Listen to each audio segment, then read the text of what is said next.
हाय, good morning. आज सकाळीच खूप कडक ऊन पडलेलं, त्याच्यामुळे गहू थोडे वाळत टाकले आणि थोडे गहू दळण्यासाठी साईडला काढले. आणि आज 31 होता, त्याच्यामुळे जेवणामध्ये जास्त काही प्लॅन नव्हता. अंड्याची भाजी, चपाती, भात बनवायचं ठरलं.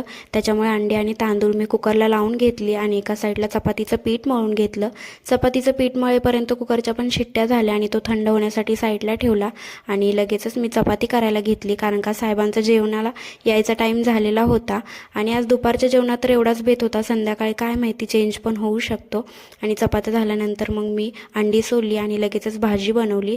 तोपर्यंत साहेब पण आले, त्याच्यामुळे मग आम्ही जेवण वगैरे केलं आणि नंतर मी तयार झाली आणि आम्ही शॉपवरती गेलो. शॉपवरती गेल्यानंतर 5-6च्या दरम्यान मला खूप कंटाळा आलेला होता, त्याच्यामुळे मी दीदींच्या घरी गेली त्यांना भेटण्यासाठी. त्यांना सरप्राईज दिलं आणि आम्ही गप्पा मारत बसलो तर खूपच टाईम झाला. त्याच्यामुळे साहेब आणि दीदींच्या मिस्टरांनी बाहेर जेवणाचा प्लॅन केला आणि आम्हा दोघींना पार्सल आणून दिलं. सो आजच्यापुरतं एवढंच.